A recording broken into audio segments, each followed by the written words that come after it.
அத்தியாயம் 7. டெல்லிக்கு சற்று அவுட்டரில் மயூரி அவென்யூவில் இருந்தது மிருதுளாவின் சிறிய பங்களா. சற்று பழைய பங்களா. துருப்பிடித்த கேட்டுக்கு முன்பாய் விவேக் காரை நிறுத்த மிருதுளா இறங்கி போய் வேனிடி பேக்கில் இருந்து ஒரு சாவியை எடுத்து கேட்டில் தொங்கிக் கொண்டிருந்த பூட்டின் வாய்க்கு கொடுத்து திறந்தாள். கேட் எண்ணெய் போடாத குறையை இறைச்சலாய் சொல்லிக்கொண்டே பின்னால் போயிற்று. ரூபலா விவேக்கின் முதுகை மெல்ல தொட்டாள். என்னங்க? பங்களாவை பார்த்தாலே ஒரு மாதிரியா இருக்கு. அவளை என்னால நம்ப முடியல. நாம டெல்லி போலீஸுக்கு இன்ஃபார்ம் பண்ணிட்டு வந்திருக்கணும். விவேக் புன்னகைத்தான். இந்த மிருதுளா சொல்றது உண்மையா பொய்யான்னு பங்களாவுக்குள்ள போனதுமே தெரிஞ்சிடும். பார்க்கலாம். இடுப்புல துப்பாக்கி இருக்கு, பயப்படாத. உள்ளே இருந்தபடி கையசைத்தாள் மிருதுளா. காரை போர்டிகோவுக்கு கொண்டு வாங்க சார். விவேக் காரை நகர்த்தி போர்டிகோவுக்கு கொண்டு வந்து நிறுத்தினான். மிருதுளா பக்கத்து சுவருக்கு போய் சில சுவிட்சுகளை தட்ட போர்டிகோவின் சீலிங் பரப்பில் அழுக்கான 40 வாட்ஸ் பல்ப் ஒன்றும் பங்களாவின் பக்கவாட்டு சுவரில் சோகையான டியூப்லைட் ஒன்றும் உயிர் பிடித்து கொண்டு வெளிச்சத்தை கொடுத்தன. ரூபலாவின் பார்வை பயமாய் பங்களாவை சுற்றிலும் போக லேசாய் ஒரு அதிர்ச்சிக்கு உட்பட்டாள். பங்களாவை சுற்றிலும் வைக்கப்பட்டிருந்த செடி கொடிகள் எல்லாமே கருகி போய் தெரிந்தன. சில ரோஜா தொட்டிகள் உடைக்கப்பட்டிருந்தன. ரூபலா பொறுக்க முடியாமல் கேட்டாள், என்ன இதெல்லாம்? மிருதுளா உதடுகளில் சலிப்பாய் ஒரு புன்னகை உற்பத்தியாயிற்று. இதெல்லாம் என் கணவரோட கைங்கரியம். எனக்கு கார்டனிங்கில் இன்ட்ரெஸ்ட். என்னுடைய கணவருக்கு இன்ட்ரெஸ்ட் கிடையாது. 2 நாளைக்கு முன்னாடி எங்களுக்குள்ள ஒரு சின்ன வாய் தகராறு. தகராறுக்கு காரணம் அவர் குடிக்கிறதுக்காக வெந்நீர் கேட்டார். கொண்டு போய் கொடுத்தேன். வாட்டர் ஹாட்டாவே இல்லைன்னு சத்தம் போட்டார். கெட்ட வார்த்தையில் என்னை திட்டினார். நானும் பொறுக்க முடியாம திட்ட அவருக்கு என் பேர்ல இருந்த கோபத்தை தீர்த்துக்கிறதுக்காக மறுநாள் காலையில் ஹீட்டரை போட்டு கொதிக்க கொதிக்க வெந்நீரை பக்கெட்ல கொண்டு போய் எல்லா செடிகளுக்கும் ஊத்திட்டார். ரூபலா மறுபடியும் பயமாய் அந்த செடிகளை பார்த்தாள். எல்லாமே கருகி போய் துவண்டு கிடந்தன. இப்படியும் ஒரு மனுஷன் இருப்பாரா? மிருதுளா பெருமூச்சொன்றை விட்டபடியே ரூபலாவை பார்த்தாள். அவர் என்னை பொறுத்த வரைக்கும் மனுஷனே கிடையாது. புராண காலத்து அரக்கன். அவரால எனக்கு எந்த ஒரு ஆபத்து வந்தாலும் தாங்கிக்குவேன். பட் இந்த தேசத்துக்கு அவரால் ஒரு ஆபத்து வருதுன்னா அதை என்னால தாங்கிக்க முடியாது. அதை தடுத்து நிறுத்த என்ன வழின்னு யோசனை பண்ணிக்கிட்டு இருக்கும் போதுதான் நீங்க 2 பேரும் என்னோட பார்வையில பட்டீங்க. என்னோட கணவர் எது மாதிரியான நிழல் காரியங்களில் ஈடுபட்டிருக்காருன்னு எனக்கு தெரியாது. அத நீங்க தான் கண்டுபிடிச்சு அவருக்கே தெரியாம எராடிகேட் பண்ணணும். மிருதுளா பேசிக்கொண்டே போய் வாசல் பக்க கதவுக்கு சாவியை கொடுத்து தள்ளி அது உள்ளே போனதும் சுவிட்சுகளை போட்டாள். வீட்டுக்குள் வெளிச்சம் நிரம்பியது. வாங்க மிஸ்டர் விவேக். உள்ளே கூட்டி போனாள் மிருதுளா. ஹால் அவ்வளவு சுத்தமாக இல்லை. சுவர்களில் பூசியிருந்த டிஸ்டம்பர் நிறம் மங்கி போய் தெரிந்தது. ஹாலின் மூலைகளில் ஒட்டடை. கண்ணாடி டீப்பாயின் மேல் லேசாய் தூசு படலம். விவேக் கேட்டான், உன் கணவரோட அறை எது? வாங்க காற்றேன். ஹாலை கடந்து உள்ளே கூட்டி போனாள். ரூபலா பொறுக்க முடியாமல் கேட்டாள், வீடு ஏன் சுத்தமாவே இல்லை? மிருதுளா சிரித்துவிட்டு சொன்னாள், என்னோட அன்பான கணவருக்கு வீட்டை சுத்தம் பண்ணினா பிடிக்காது. இப்படி தூசியும் ஒட்டடையுமா இருந்தா தான் பிடிக்கும். படிச்ச ஒருத்தர் இப்படி இருப்பாரா? இருக்காரே. அவர் ஒரு விசித்திரமான மனிதர். ஒரு வகையில் பார்த்தா சாடிஸ்ட். வீட்டின் கடைசி அறைக்கு வந்ததும் நின்றாள். இதான் சார் அவரோட அறை. நானே கல்யாணமான நாளிலிருந்து 4-5 தடவை தான் இந்த அறைக்குள்ள போயிருக்கேன். வெளியூருக்கு போகும்போது கதவு பூட்டிக்கிட்டு போக மாட்டாரா? மாட்டார். பட் அவருக்கு தெரியாம நான் அறைக்குள்ள போனா வெளியூரிலிருந்து அவர் வந்ததும் நான் ரூமுக்குள்ள போனதை அவர் சுலபமா கண்டுபிடிச்சிடுவார். எப்படி? அதான் எனக்கு தெரியாது. விவேக் அந்த அறைக்கதவின் மேல் கையை வைத்து மெல்ல தள்ளினான். அது சத்தமில்லாமல் உள்ளே போயிற்று. இருட்டு. மிருதுளா உள்ளே நுழைந்து ஸ்விட்சை தேய்த்தாள். டியூப்லைட் ஒளிர்ந்தது. சுவர் போட்டோவில் அந்த வழுக்கை தலை மனிதர் லாமினேஷனில் முறைத்தார். முகத்தில் புன்னகை 100% மிஸ்ஸிங். நீளமான நாசிக்கு கீழே 4-5 ஈக்கள் உட்கார்ந்த தினிசில் மீசை. இவர்? விவேக் குரலை இழுக்க மிருதுளா புன்னகைத்தாள். என்னோட கணவர். விவேக் போட்டோவினின்றும் பார்வையை நகர்த்தினான். அறை முழுக்க புத்தக செல்ஃபுகள். உள்ளே தலையணை சைஸுக்கு புத்தகங்கள். பெரும்பாலானவை வெளிநாட்டு புத்தகங்கள். விவேக் ஒரு செல்ஃபை திறந்து ஒரு புத்தகத்தை எடுத்து தலைப்பை பார்த்தான். Global organisms. இன்னொரு புத்தகத்தை எடுத்தான். Manipulation of life. 3ஆவதாய் ஒரு புத்தகம். Biochemistry in a man. 4ஆவது புத்தகம் 50% வேர்ல்டு. விவேக் புத்தக செல்ஃபை சாத்திவிட்டு அறையின் மூலையில் இருந்த மேஜை நாற்காலியை நோக்கி போனான். மிருதுளா சார், உங்க கணவர் உட்கார்ந்து படிக்கிற இடம் இதுதானா? ஆமா சார். விவேக் அந்த மேஜையை நெருங்கி அதன் டிராயரை இழுத்து பார்த்தான். உள்ளே கற்றையாய் கம்ப்யூட்டர் காகிதங்கள். விவேக் எடுத்து படித்து பார்த்தான். புரியாத வாசகங்கள். மிருதுளா சற்றே பதட்டமாய் குரல் கொடுத்தாள். சார், என்னோட கணவர் எந்த நிமிஷமும் ஜான்சியில் இருந்து வந்துடலாம். நீங்க உங்க சோதனையை கொஞ்சம் சீக்கிரமா முடிச்சுக்கிட்டா பரவாயில்லை. அவர் திடீர்னு வந்துட்டா அந்த சீனை என்னால ஃபேஸ் பண்ண முடியாது. மிருதுளா சொல்லிக் கொண்டிருக்கும் போதே செல்ஃபுக்கு பக்கத்தில் இருந்த டெலிஃபோன் முனகி கூப்பிட்டது. கண்களால் கலவரப்பட்டு கொண்டே போய் ரிசீவரை எடுத்து காதுக்கு கொடுத்தாள் மிருதுளா. ஹலோ. மறுமுனையில் ஒரு பெண் குரல் கேட்டது. Mister Govind Varma please. நீங்க யாரு? என் பேரு துர்கா. டெல்லி யூனிவர்சிட்டியில் philosophy professor. Mister Govind Varma கிட்ட கொஞ்சம் பேசணும். Will you connect him? Sorry, அவர் வீட்டில் இல்லை, அவுட் ஆஃப் ஸ்டேஷன். எப்போ வருவார்? No idea. அவர் வந்ததும் உங்களுக்கு ஃபோன் பண்ண சொல்கிறேன். ஃபோன் நம்பர் கொடுங்க. வேண்டாம், நாளைக்கு காலையில் நானே அவருக்கு ஃபோன் பண்ணுறேன். டொக். ரிசீவர் வைக்கப்பட்டு விட மிருதுளாவும் ரிசீவரை வைத்துவிட்டு விவேக்கிடம் திரும்பினாள். விவேக் கேட்டான், ஃபோன்ல யாரு? அவரோட கொலிக். பேரு துர்கா, பிலாசபி டிபார்ட்மெண்ட். அடிக்கடி ஃபோன் பண்ணுவாளா அந்த துர்கா? எனக்கு தெரியாது. ரொம்ப நாளைக்கு அப்புறம் இன்னைக்கு தான் அவரோட ஃபோனையே நான் தொடுறேன். சரி, அது என்ன பீரோ? அறையின் இடது பக்க மூலையில் இருந்த ஒரு பெரிய பீரோவை சுட்டி காட்டி கேட்டான் விவேக். அதுவும் அவர் உபயோகப்படுத்துற பீரோ தான். உள்ளே என்ன இருக்குன்னு எனக்கு தெரியாது. பீரோவுக்கு சாவியும் அவர்கிட்ட தான் இருக்கும். விவேக் பீரோவுக்கு பக்கத்தில் போய் அதன் கைப்பிடியை பிடித்து இழுத்தான். பிளக். கைப்பிடி கீழே இறங்கியது. அட, பீரோ லாக் ஆகலை. லாக் பண்ண மறந்துட்டார் போலிருக்கு. விவேக் பீரோவின் கைப்பிடியை இறுக பற்றி கொண்டு இழுத்தான். கதவு விரிய திறந்து கொள்ள உள்ளே திணித்து வைக்கப்பட்டிருந்த ஒரு உடல் பீரோ திறந்த வேகத்தில் தன்னிச்சையாய் சரிந்தது. விவேக் பின்வாங்கி கீழே சரிந்து விழுந்த உடலின் முகத்தை பார்த்தான். கோவிந்த் வர்மா. அத்தியாயம் 8. American embassy. ராணி ரிசப்ஷனில் காத்திருந்தாள். மனசு முழுக்க கவலை. எம்பசியின் ரிசப்ஷனிஸ்ட் பெண் கண்ணாடி தடுப்பினின்றும் எட்டி பார்த்து மிஸ் ராணி என்று கூப்பிட எழுந்து போனாள். நீங்கள் மிஸ்டர் ஆண்டனியை பார்க்க வந்திருக்கிறீர்கள் இல்லையா? ஆமாம். நேரே போய் வலது பக்கம் திரும்புங்கள். எதிர்படுகிற முதல் அறை அவருடைய அறைதான். உங்களுக்காக அவர் காத்து கொண்டிருக்கிறார். நன்றி. ராணி ரிசப்ஷனிஸ்ட் சொன்ன வழியில் நடந்து ஆண்டனி என்று எழுதப்பட்ட ரோஸ்வுட் கதவுக்கு முன்பாய் போய் நின்றாள். கதவை மெல்ல தட்டினாள். உள்ளே இருந்து குரல் வந்தது. Please get in. கதவை தள்ளி ஏசி காற்றை சுவாசித்துக் கொண்டே உள்ளே நுழைந்த ராணியை ஆண்டனி என்கிற அந்த 30 வயது இளைஞன் புன்னகையோடு வரவேற்று தனக்கு எதிரில் இருந்த நாற்காலியை காட்டினான். உட்கார் ராணி. ராணி உட்கார்ந்தாள். ஆண்டனி கேட்டான், உன்னோட ஃப்ரெண்ட் பூமா இப்ப எப்படி இருக்கா? வயிற்றுல குழந்தையோட இப்ப அவ கோமா ஸ்டேஜுக்கு போயிட்டா. 2 நாளைக்குள்ள அவளுக்கு சுய உணர்வு திரும்பி ஆகணும். இல்லைன்னா வயிற்றுல இருக்கிற குழந்தைக்கு ஆபத்துன்னு டாக்டர் சொல்லிட்டாங்க. உங்களுக்கு கலிபோர்னியாவில் இருந்து நியூஸ் வந்ததா? நீ எனக்கு ஃபோன் பண்ணி விஷயத்தை சொன்னதுமே நான் அது சம்பந்தமான என்கொயரியை ஆரம்பிச்சிட்டேன். எனக்கு கிடைச்ச நம்பகமான தகவல் படி கார் விபத்துல இறந்து போனது ஸ்ரீராம் தான். No doubt. அது ஸ்ரீராமாக இருக்க வாய்ப்பில்லை மிஸ்டர் ஆண்டனி. அவரை நேத்திக்கு காலையில இதே டெல்லியில் பார்த்தேன். ஆண்டனி புன்னகைத்தான். நீ சொன்ன அதே சந்தேகத்தை கலிபோர்னியா ஃபியூச்சோக்ளோன்ஸ் கம்பெனிக்கும் சொன்னேன். அவங்க ஹைலி இடியட்டிக்னு ஒரே வார்த்தையில சொல்லிட்டாங்க. நோ ஆண்டனி, அது இடியட்டிக் கிடையாது. கார் ஆக்சிடென்ட்டில் இறந்தது நிச்சயமாய் ஸ்ரீராம் கிடையாது. பாடியை டெல்லிக்கு கொண்டு வந்து போஸ்ட்மார்டம் பண்ணி பார்த்தா உண்மை தெரிஞ்சிடும். ஸ்ரீராமோட பாடியை கொண்டு வர முடியாத அளவுக்கு உடல் ஆக்சிடென்ட்ல சிதிலமாகி இருக்கு. நசுங்கி கூலாகி போன பாடியை வச்சுக்கிட்டு எப்படி போஸ்ட்மார்டம் பண்ண முடியும்? மிஸ்டர் ஆண்டனி, நீங்க எங்களுக்கு ஃபேமிலி ஃப்ரெண்ட். நீங்க ஸ்ரீராம் விஷயத்தில் கொஞ்சம் உத்தியோகபூர்வமா பேசுறத விட்டுட்டு என்னோட கோணத்துல கொஞ்சம் திங்க் பண்ணி பார்த்தா பரவாயில்ல. ஆண்டனி தோள்களை குலுக்கி கொண்டான். It's all right. சொல்லு, ஸ்ரீராம் சாகல அப்படின்னா கலிபோர்னியா ஃபியூச்சர் க்ளோன்ஸ் பீப்புள் சொல்றது போய். அங்கே செத்து போனதா சொல்றது வேற யாரோ. அதனால அவங்களுக்கு என்ன லாபம்? ஏதோ ஒரு லாபம் இருக்க போய் தான் இப்படி ஒரு நாடகத்தை அரங்கேற்றம் பண்ணி இருக்காங்க. நேத்து காலையில் 10 மணி சுமாருக்கு டெல்லியில் எங்கே வச்சு ஸ்ரீராமை பார்த்த? அக்பர் ரோட்டு கார்னர்ல ஒரு டிபார்ட்மெண்ட் ஸ்டோர்ஸுக்கு முன்னாடி. Are you sure? 100% sure. Sriram உனக்கு நல்ல பரிச்சயம் தானே? பரிச்சயம்தான். நீ ஏன் பேசல?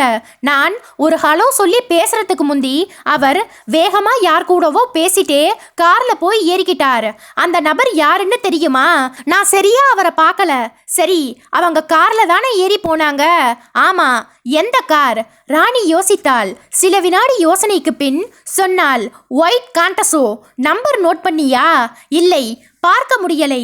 கார் பார்க்கிங்கில் இருந்து ரிவர்ஸ் எடுக்கப்பட்ட கார் கண்ணிமைக்கிற நேரத்துக்குள்ள வேகமா போயிருச்சு. கார்ல வேற ஏதாவது அடையாளம்? எதுவும் தட்டுப்படல. ஒயிட் காண்டஸோ, அது மட்டும்தான் இப்போ ஞாபகத்துக்கு வருது. இவ்வளவு தூரம் நீ சொல்றதுனால இந்த பிரச்சனையில் நான் இன்ட்ரெஸ்ட் எடுத்துக்கிறேன் சொன்ன ஆண்டனி மேஜை மேல் பல வர்ணங்களில் இருந்த ஒரு டெலிஃபோனை தொட்டு எடுத்து காதுக்கு பொருத்தி கொண்டு டயல் கோர் பட்டன்களை தட்டினான். மறுமுனையில் ரிங் போய் ரிசீவர் எடுக்கப்பட்டதும் கேட்டான், hotel Prithviraj international? Yes. Receptionist குரல் கொடுத்தாள். ரூம் நம்பர் 599 மிஸ்டர் விவேக் தங்கியிருப்பார். Will you connect me? Yes sir. அத்தியாயம் 9.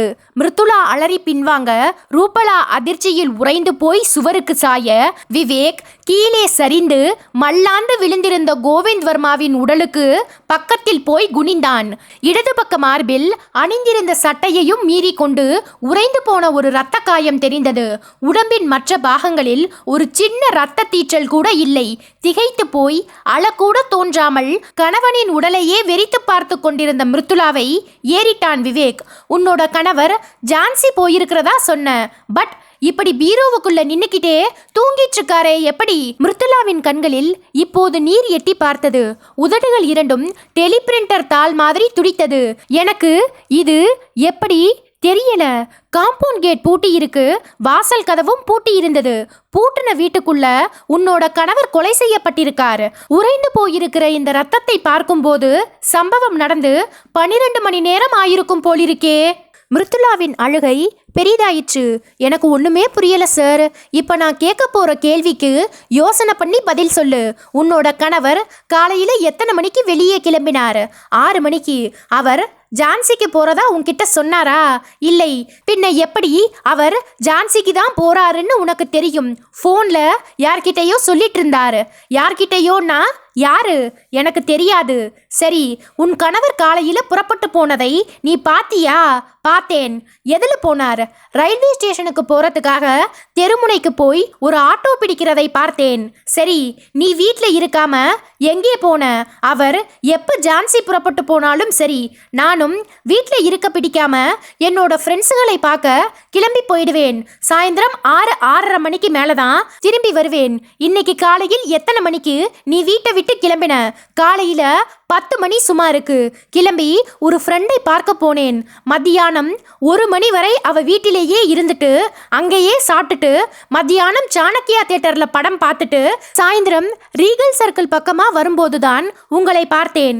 நீங்க விவேகா இல்லையான்னு தெரிஞ்சுக்கிறதுக்காக ஃபாலோ பண்ணினேன். நீங்க விவேகா இருந்தா உங்ககிட்ட என் கணவரோட நிழலான காரியங்களை பத்தி சொல்லலாம்னு நினைச்சேன்.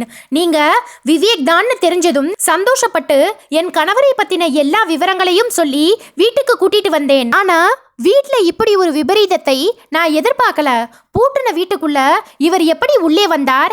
இவரை இந்த நிலைமைக்கு ஆளாக்கினது யார்? இதெல்லாம் எனக்கு குழப்பமாவே இருக்கு.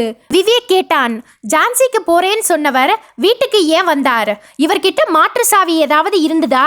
இல்ல, இந்த வீட்டுக்கு ஒரே ஒரு கீ செட் தான், டியூப்ளிகேட் கிடையாது. அப்படின்னா நீ வீட்டை பூட்டிக்கிட்டு போகும்போதே உன்னோட கணவர் இந்த பீரோவுக்குள்ள கொலை செய்யப்பட்டு திணிக்கப்பட்டிருக்கணும். அதுக்கு சாத்தியமே கிடையாது. அவர்தான் 6 மணிக்கே கிளம்பி வெளியே போயிட்டாரே. அப்படியே அவர் திரும்பி வந்திருந்தாலும் எனக்கு தெரியாம போயிருக்காதே.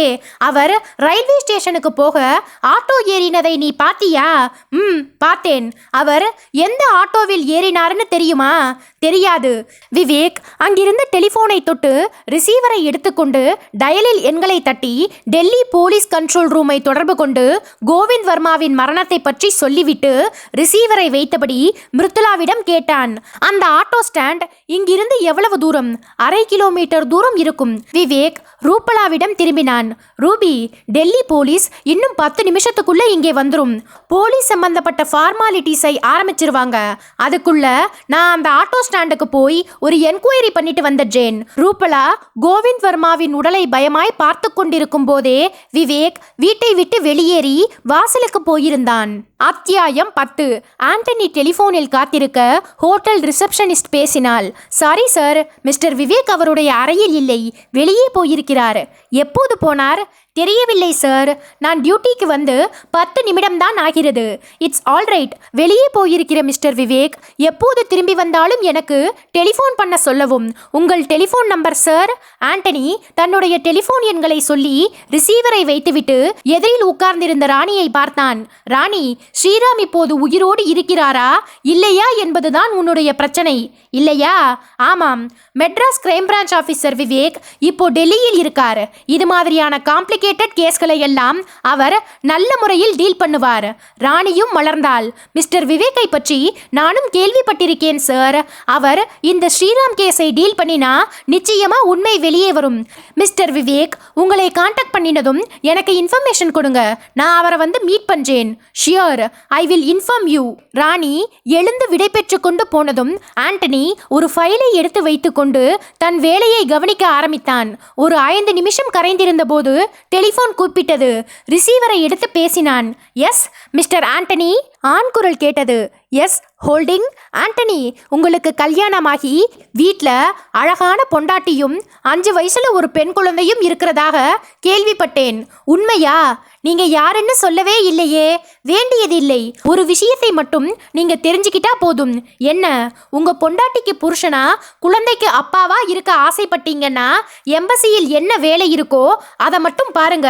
மற்ற வெளி விஷயங்கள்ல மூக்க நீற்றது வேண்டாம். நீ என்ன சொல்ற? ராணி வந்து சொல்லிட்டு போன ஸ்ரீராம் சம்பந்தப்பட்ட விஷயத்தை நீங்க கிளறி பார்க்க முயற்சி செய்யக்கூடாது. அப்படி ஏதாவது முயற்சி பண்ணினா உங்க ஒய்ஃப் உங்க குழந்தை போஸ்ட்மார்டம் ரிப்போர்ட்டுகளை வாங்கி ஃபைல் பண்ணிக்க வேண்டிய நிலைமை வரும். உங்க வேலையை மட்டும் பார்த்துக்கிட்டு ஒழுங்கா இருந்தா போதும். இது சினிமாவில் வர வில்லன் மாதிரியான மிரட்டல் கிடையாது. என்னோட பேச்சை கேட்கலன்னா நாளைக்கு நடக்க போகிற நிஜம். டொக். ரிசீவர் வைக்கப்பட்டு விட்டது. அத்தியாயம் 11. விவேக் 10 நிமிஷம் நடை போட்டு தெருமுனைக்கு போய் சேர்ந்தபோது 7-8 ஆட்டோக்கள் வரிசையில் தெரிந்தன. சர்தார்ஜி டிரைவர்கள் பக்கத்தில் இருந்த கரம்சாயா கடையில் கைகளில் டீ டம்ளர்களை வைத்துக்கொண்டு ஹிந்தியில் உறக்க பேசி சிரித்து கொண்டிருந்தார்கள். விவேக் அவர்களை நெருங்க அவர்களில் ஒருவன் கிதர் ஜானே ஹை சாப் என்று கேட்டுக்கொண்டே பக்கத்தில் வந்தான். விவேக் அவனை கையமர்த்தி தன் உத்தியோக அட்டையை காட்டி போலீஸ் என்றதும் மற்ற டிரைவர்கள் திகைப்பாய் ஒருத்தரை ஒருத்தர் பார்த்து கொண்டார்கள். ஒருவன் கேட்டான், ஆப்கோ கியா சாஹியே சாப்? விவேக்கும் ஹிந்தியில் பேச ஆரம்பித்தான். இதே தெருவில் குடியிருக்கும் ப்ரொஃபசர் கோவிந்த் வர்மாவை உங்களுக்கு தெரியுமா? தெரியும் சார். இன்னைக்கு காலையில் 6 மணி சுமாருக்கு அவர் ரயில்வே ஸ்டேஷன் போறதுக்காக இங்கே வந்து ஆட்டோ ஏறி இருக்கார். அவர் எந்த ஆட்டோவில் ஏறி போனார்னு தெரியுமா? ஒரு சிங் முன்னால் வந்தார். என்னோட ஆட்டோவில் தான் ஏறினார் சாப். விவேக்கின் பார்வை அவன் மேல் நிலைத்தது. உன்னோட பேர் என்ன? கேதார் சிங் சாப். கோவிந்த் வர்மா ஆட்டோவில் தனியா தான் பயணம் பண்ணினாரா இல்லை கூட யாராவது இருந்தாங்களா? அவர் தனியா தான் வந்தார். ரயில்வே ஸ்டேஷனில் தானே அவரை கொண்டு போய் டிராப் பண்ணின? ஆமா சாப். வழியில வண்டியை நிறுத்தி வேற யார்கிட்டையாவது பேசினாரா? இல்ல சாப். வண்டியை நேரா ரயில்வே ஸ்டேஷனுக்கு தான் விட சொன்னார். வழியில எங்கேயும் இறங்கல. கோவிந்த் வர்மா ஆட்டோவிலிருந்து இறங்கி ரயில்வே ஸ்டேஷனுக்குள்ள போறத நீ பாத்தியா? பார்க்கல சாப். ஸ்டேஷன் வாசல்ல விட்டுட்டு நான் உடனே திரும்பிட்டேன். கேதார் சிங் சொல்லி கொண்டிருக்கும் போதே இன்னொரு டிரைவர் குறுக்கிட்டான். சார், 15 நாளைக்கு முன்னாடி கோவிந்த் வர்மா என்னோட ஆட்டோவில் ஏறி ரயில்வே ஸ்டேஷனுக்கு போனார். ஆட்டோ சார்ஜ் கொடுக்க சில்லறை இல்லாததினால என்னை ஸ்டேஷனுக்குள்ள கூட்டிட்டு போய் புக் ஸ்டால் வச்சிருந்த அவரோட ஃப்ரெண்டு கிட்ட இருந்து எனக்கு பணம் வாங்கி கொடுத்தாரு. அந்த புக் ஸ்டால் பேர் என்ன? பேரெல்லாம் தெரியாது சாப். டிக்கெட் புக்கிங் ஆஃபீஸுக்கு பக்கத்தில் இருக்கிற ஒரு புக் ஸ்டால். ஆட்டோ டிரைவர் சொன்னதை மனதில் வாங்கி கொண்டு கோவிந்த் வர்மாவின் வீட்டை நோக்கி மறுபடியும் நடக்க ஆரம்பித்தான் விவேக். வீட்டு வாசலில் இப்போது 2 போலீஸ் ஜீப்புகள் நின்றிருக்க விவேக் உள்ளே போனான். போலீஸ் யூனிஃபார்ம்கள் பரவி இருந்தன. விவேக்கை பார்த்ததும் அந்த ஏரியா பீட் இன்ஸ்பெக்டர் வேக வேகமாய் வந்து சல்யூட்டோடு எதிர்கொண்டார். விவேக் அந்த இன்ஸ்பெக்டரின் சட்டைப்பையில் குத்தியிருந்த நேம் பேட்சை படித்துவிட்டு மிஸ்டர் குல்கர்னி என்றான். சார், பாடியை சீஸ் பண்ணி பிஎம்முக்கு அனுப்புங்க. பாடி இங்கிருந்து போனதுமே வீட்டை பூட்டி சீல் வையுங்க. நாளைக்கு திரும்பவும் வந்து வீட்டை தரவா செக் பண்ண வேண்டியிருக்கு. Yes sir. கோவிந்த் வர்மாவோட ஒய்ஃப் மிஸ்ஸஸ் மிருத்துலாவுக்கு செக்யூரிட்டி கொடுங்க. அவங்க கிட்டையும் நிறைய விசாரணை பண்ண வேண்டியிருக்கு. Yes sir. போலீஸ் ஃபார்மாலிட்டிஸை கண்டினியூ பண்ணுங்க. இந்த கேஸ் விஷயமா உடனடியா ஒருத்தரை என்கொயர் பண்ண வேண்டியிருக்கு. If any urgency please contact me. Yes sir. Vivek ரூபலாவை அழைத்து கொண்டு வாசலில் நின்றிருந்த காருக்கு வந்தான். கார் நகர்ந்தபோது ரூபலா கேட்டாள், என்னங்க, இப்போ நம்ம ஹோட்டலுக்கு தானே போகிறோம்? இல்லை, பின்ன ரயில்வே ஸ்டேஷனுக்கு எதுக்கு? ஒரு என்கொயரி அங்கே பாக்கி இருக்கு. என்னங்க இது? டெல்லிக்கு வந்து இன்னும் 2 நாள் கூட ஆகல, அதுக்குள்ள இவ்வளவு பெரிய பிரச்சனை. அந்த மிருதுலாவை நம்பாதீங்க. அவகிட்ட என்னமோ தப்பு இருக்கு. என்ன தப்பு? அவ கேரக்டர் சரியில்லை. அவளுக்கும் வேற யாருக்குமாவது இல்லீகல் கான்டாக்ட் இருந்து அதன் காரணமாகவும் இந்த கொலை நடந்திருக்கலாம். அப்படி இருந்திருந்தா மிருதுலா என்னை வழிய மீட் பண்ணி அவ வீட்டுக்கு கூட்டிட்டு போயிருக்க மாட்டா. நாளைக்கு நம்ம மேல போலீஸ் சந்தேகப்படக்கூடாதுங்கிறதுக்காக அவ நம்ம 2 பேரையும் வழிய மீட் பண்ணி வீட்டுக்கு கூட்டிட்டு போயிருக்கலாமே. நீ நினைக்கிறது தப்பு ரூபி. என்னை பொறுத்த வரைக்கும் மிருதுலா ஒரு ஹார்ம்லெஸ் லேடி. தன்னோட கணவர் கோவிந்த் வர்மா தேச நலனுக்கு விரோதமா ஏதோ காரியங்கள் பண்றாருன்னு அவ மனசுக்கு பட்டிருக்கு. அதை நேரடியா போலீஸ்ல சொல்லவும் பயம். அதே நேரத்துல கணவரோட ஆக்டிவிட்டீஸ்க்கும் முட்டுக்கட்டை போடணும். இந்த குழப்பத்துல தான் மிருதுலா என்னோட உதவியை நாடி இருக்கா. பட் எதிரிகள் கொஞ்சம் வேகமா செயல்பட்டிருக்காங்க. அதாவது கோவிந்த் வர்மாவையே இல்லாம பண்ணியிருக்காங்க. அது எப்படிங்க? பூட்ன வீட்டுக்குள்ள கோவிந்த் வர்மா இறந்து கிடக்கிறார். சாவி கொத்து மிருதுலா கிட்ட இருக்கு. விவேக் புன்னகைத்தான். இந்த 2001 லாக், சாவி கொத்து இதெல்லாம் ஒரு பிரமாதமே கிடையாது. எதிரிகள் மாற்று சாவிகளை உபயோகப்படுத்தி இருக்கலாம். இன்னைக்கு நாம ஹோட்டலை விட்டு புறப்பட்ட நேரமே சரியில்லை. பாலிகஞ்ச் மார்க்கெட்ல நிறைய ஷாப்பிங் பண்ணணும்னு நினைச்சிட்டு இருந்தேன். அத்தனையும் வீண். இதுக்கு தான் ஒரு போலீஸ் ஆஃபீஸரை கல்யாணம் பண்ணிக்க கூடாதுன்னு சொல்றது. விவேக் சொல்லி சிரித்து கொண்டிருக்கும் போதே டெல்லி ரயில்வே ஸ்டேஷன் வெளிச்சத்தோடு வந்தது. ஸ்டேஷன் கட்டிடம் பூராவும் ஒரு கல்யாண பெண்ணின் உடம்பில் இருக்கும் நகைகளைப் போல நியான் விளம்பரங்கள் வண்ணமாய் மின்னியது. விவேக் காரை ஸ்டேஷனின் முகப்பில் இருந்த பார்க்கிங்கில் ஓரம் கட்டிவிட்டு ரூபலாவோடு ஸ்டேஷனுக்குள் நுழைந்தான். ஸ்டேஷன் முழுக்க ஒரே இரைச்சல். புறப்படும் ரயில்களை பற்றிய அறிவிப்புகள், பெட்டி படுக்கைகளோடு ஓடும் பயணிகள், உருளும் ட்ராலி வண்டிகள். விவேக் டிக்கெட் புக்கிங் கவுண்டர் பக்கம் போய் புத்தக ஸ்டாலை தேடினான். கிடைத்தது.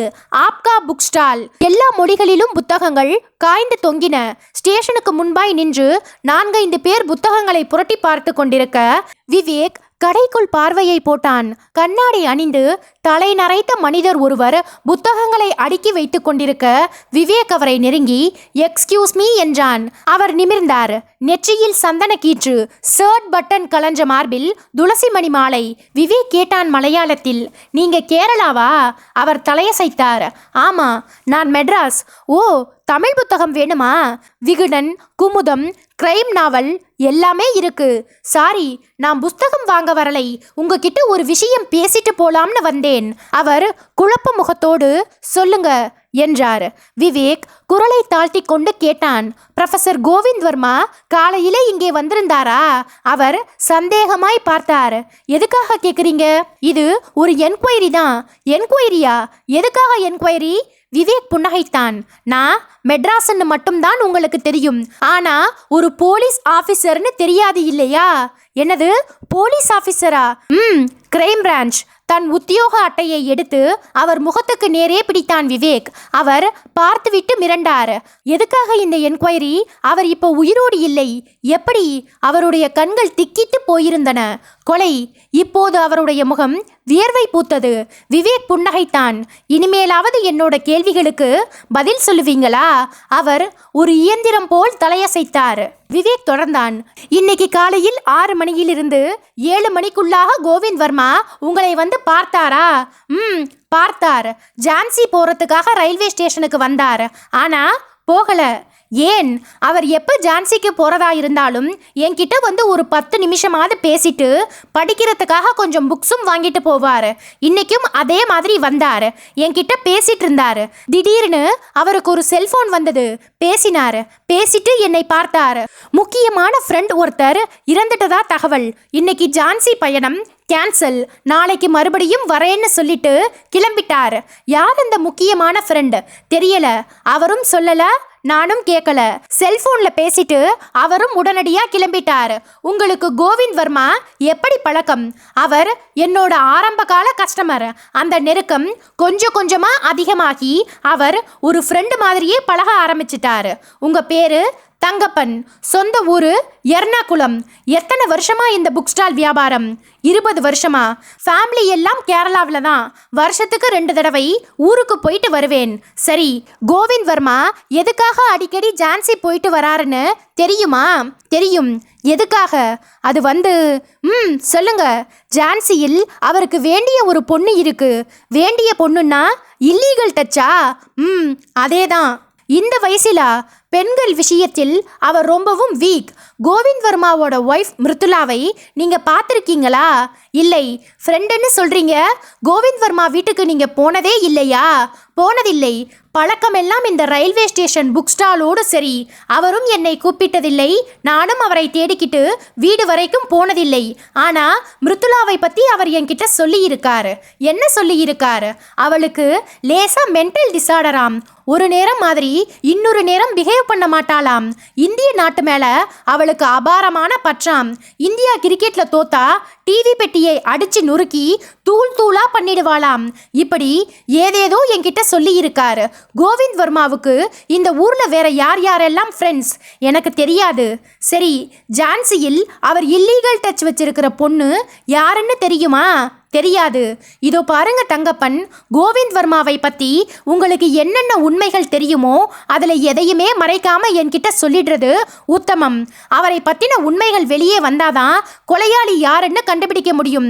ஸோ உங்களுக்கு தெரிஞ்ச உண்மைகளை இப்பவே சொல்லிட்டா நல்லது. எனக்கு தெரிஞ்ச எல்லாத்தையுமே சொல்லிட்டேன், இனிமே சொல்றதுக்கு எதுவும் இல்லை. சரி, ஜான்சியில் இருக்கிற அந்த பொண்ணை பத்தி யார்கிட்ட விசாரிச்சா தகவல் கிடைக்கும்? மிருத்துலாவுக்கே ஒரு வேளை தெரிஞ்சிருக்கலாம். கோவிந்த் வர்மா எதுக்காக ஜான்சி போறாருன்னு மிருத்துலாவுக்கு தெரியல. Sorry, I have no idea. Govind வர்மாவோட பர்சனல் அறையை கிளறி பார்த்தீங்கன்னா ஒருவேளை அந்த ஜான்சி பொண்ணை பற்றிய தகவல் ஏதாவது கிடைக்கலாம். விவேக் யோசனையாய் மேவாயை தேய்த்தான். அத்தியாயம் 12. Hotel Prithviraj international. விவேக்கும் ரூபலாவும் வரவேற்பறைக்குள் நுழையும் போது ராத்திரி மணி 9. ரிசப்ஷனிஸ்டிடம் விவேக் அறை சாவியை வாங்க போக அவள் புன்னகையோடு சோபாவை கை காட்டி சொன்னாள், sir, one mister Antony is waiting for you. Vivek திரும்பி பார்த்து கொண்டிருக்கும் போதே ஆண்டனி எழுந்து வந்தான். ஹலோ. விவேக் நெற்றியில் திகைத்தான். என்ன ஆண்டனி இந்த நேரத்துல? உங்ககிட்ட கொஞ்சம் பேசணும் சார். சாயந்தரத்திலிருந்து உங்களை ட்ரை பண்றேன், நீங்க ரூம்ல இல்லை. சரி வா, ரூம்ல போய் பேசுவோம். விவேக் ஆண்டனியின் தோளில் கை வைத்தபடி நடந்தான். ரூபலாவுக்கும் அறிமுகப்படுத்தி வைத்தான். ரூபலா, ஹி இஸ் ஆண்டனி, நம்ம கோகுல்நாத்துக்கு ஃபேமிலி ஃப்ரெண்ட். ரூபலா புன்னகைத்தாள். தெரியும், பார்த்துருக்கேன். கோகுல்நாத் அங்கிள் வீட்டில் ஒரு ஃபங்க்ஷன் நடந்தப்ப பார்த்துருக்கேன். ஆண்டனி இப்போ டெல்லியில் செட்டில், அமெரிக்கன் எம்பசியில் வேலை, எக்கச்சக்க டாலர் சம்பளம். லிஃப்டில் பயணப்பட்டார்கள். என்ன ஆண்டனி, ஃபேமிலி லைஃப் எப்படி இருக்கு? Fine sir. ஒரு இஷ்யூ தானே? ஆமாம் சார். பையனா பொண்ணா? பொண்ணு சார். என்ன பேரு? ஃப்ளாரன்ஸ். 5வது மாடியை தொட்டுக்கொண்டு லிஃப்ட் நின்றது. வெளிப்பட்டு வராந்தாவில் நடந்தார்கள். என்ன பிரச்சனை ஆண்டனி? உன்னோட முகம் அவ்வளவு சுரத்தாவே இல்லையே. ஆண்டனி மெல்லிய குரலில் ராணி, ஸ்ரீராம், பூமா பிரச்சனையை பற்றி சொல்ல ஆரம்பித்தான். அறைக்குள் போய் 10 நிமிஷ பேச்சு. விவேக் ஆண்டனி சொல்வதை உன்னிப்பாய் கேட்டுவிட்டு நிமிர்ந்தான். கேட்டான், ஸ்ரீராம் இப்போது உயிரோடு இருக்கிறாரா, இல்லை ஆக்சிடென்ட்டில் இறந்துட்டாரா? ராணி டெல்லியில் பார்த்தது ஸ்ரீராமையா, இல்லை வேறு யாராவதையா? இதுதானே இப்போதைக்கு உன்னோட குழப்பம் ஆண்டனி? ஆமா சார். உனக்கு எப்போ மிரட்டல் ஃபோன் வந்ததோ அதே நிமிஷம் ஒரு உண்மை பட்டவர்த்தனமா தெரிஞ்சு போச்சு. என்ன உண்மை சார்? அந்த ஸ்ரீராம் கலிபோர்னியாவில் ஒரு கார் விபத்தில் இறந்து போயிட்டதா வந்த செய்தி பொய். ராணி ஸ்ரீராமை டெல்லியில் பார்த்தது உண்மை. அது உண்மையா இருக்க போய் தான் உன்னை டெலிஃபோன்ல மிரட்டி இருக்காங்க. ஸ்ரீராம் விஷயத்துல எதுக்காக சார் இப்படி ஒரு நாடகம்? கொஞ்சம் கிளறி பார்க்கணும். அந்த ராணியை நாளைக்கு காலையில இங்கே கூட்டிட்டு வர முடியுமா? எத்தனை மணிக்கு சார்? நாளைக்கு காலையில 7 மணிக்கு. இப்பவே வேணும்னாலும் வர சொல்லட்டுமா சார்? அவ வீட்டுக்கு ஃபோன் இருக்கு. ஏன்னா இந்த விஷயத்தை லேட் பண்ற ஒவ்வொரு நிமிஷமும் ஆபத்துன்னு என் மனசுக்கு படுது. ஆண்டனி, நான் வேற ஒரு கேஸ் விஷயமா அடுத்த 1 மணி நேரத்துக்குள்ள வெளியே போக வேண்டியிருக்கு. ப்ரொஃபசர் கோவிந்த் வர்மான்னு ஒருத்தர் பூட்டின வீட்டுக்குள்ள மர்மமான முறையில் கொலை செய்யப்பட்டிருக்கார். அது சம்பந்தமா நான் மறுபடியும் ஒரு விசாரணைக்காக வெளியே போக வேண்டியிருக்கு. அதனால தான் நாளைக்கு காலையில ராணியை வர சொல்றேன். ராணிக்கு ஃபோன் பண்ணினா ஒரு 1/4 மணி நேரத்துக்குள்ள வந்துடுவா சார். சரி, ஃபோன் பண்ணு. அதுக்குள்ள நான் ஒரு குளியல் போட்டுட்டு வந்துடுறேன். ரூபி, ஆண்டனிக்கு சாப்பிட ஏதாவது ஆர்டர் பண்ணு. விவேக் குளிக்க போய்விட ஆண்டனி டெலிஃபோனை தொட்டு ரிசீவரை எடுத்து காதில் பொருத்தி கொண்டு டயல் செய்தான். ரிங் போய் ரிசீவர் எடுக்கப்பட்டது. ஹலோ, மறுமுனையில் ஆண் குரல் ஒன்று கேட்டது. Miss Rani please. நீங்க யாரு? நான் ஆண்டனி. ஓ, ஆண்டனியா? எம்பசியில் வேலை பார்க்குற ஆண்டனி தானே? ஆமாம். சாரி மிஸ்டர் ஆண்டனி, ராணி இப்போ உங்க கூட பேசக்கூடிய நிலைமையில் இல்லை. ஏன்? ஒரு 2 நிமிஷத்துக்கு முன்னாடி தான் அவளை கத்தியால குத்தி கொலை பண்ணினோம். போலீஸுக்கு விஷயத்தை சொல்லிட்டு நீயும் வந்து பார்.